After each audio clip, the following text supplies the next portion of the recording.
வணக்கம். நான் ஆயுர்வேத மருத்துவர் சாயலரசன், சஞ்சீவி ஆயுர்வேத மருத்துவமனை.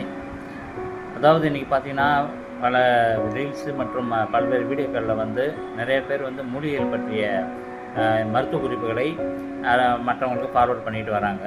ஆக்சுவலாக அதில் ஒரு சில விஷயங்கள் மிக தவறான சில விஷயங்களையும் அவங்க பரப்பிட்டு வராங்க.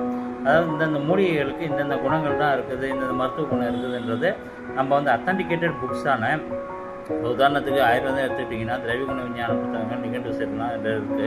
அந்த புத்தகங்கள் சொல்லப்பட்டது தான் ஏற்றுக்கொள்ளப்பட்ட அந்த மருத்துவ குணங்கள், அதுவும் உண்மையான மருத்துவ குணங்கள். அதே போல் சித்தாவில் பார்த்திங்கன்னா குணப்பாடம்னு வரும். குணப்பாடத்தில் இருக்கக்கூடிய மருத்துவ குணங்கள் அது இந்த மூலிகைக்கு இந்த மருத்துவ குணம் இருக்குதுன்னு சொல்லியிருக்காங்க.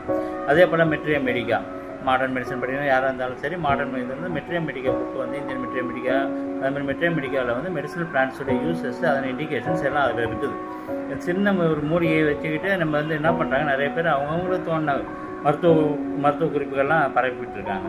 அதாவது அதுக்கு இல்லாத மருத்துவ குறிப்பு. இனிமேல் அடுத்தவங்க யாராவது ஒருத்தவங்களுக்கு மருத்துவ குறிப்பு பற்றி அந்த மூலிகை இந்த நோயை குணப்படுத்தும், இதை விரட்டி அடிக்கும், சர்க்கரை நோயை காணாமல் போக செய்யும், இதை சாப்பிட்டா அதை சாப்பிட்டா இது எல்லாமே போகும் அப்படி இப்படின்னு சொல்கிறவங்ககிட்ட நீங்கள் மறுபடியும் ஒரு கேள்வி கேளுங்க.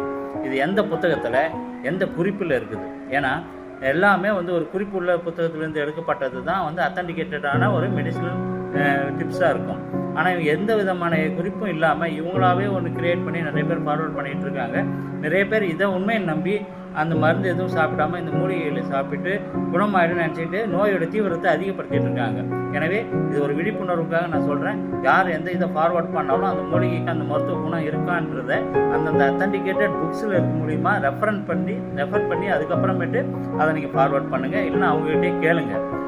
அதனால் நம்ம தவறான வழியில் மற்றவங்களுக்கு கொண்டு போயிடக்கூடாது. எனவே இதை ஒரு விழிப்புணர்வை எடுத்துக்கிட்டு அனைவரும் கண்டிப்பாக ஷேர் செய்யணும்னு நினைக்கிறேன். மிக்க நன்றி.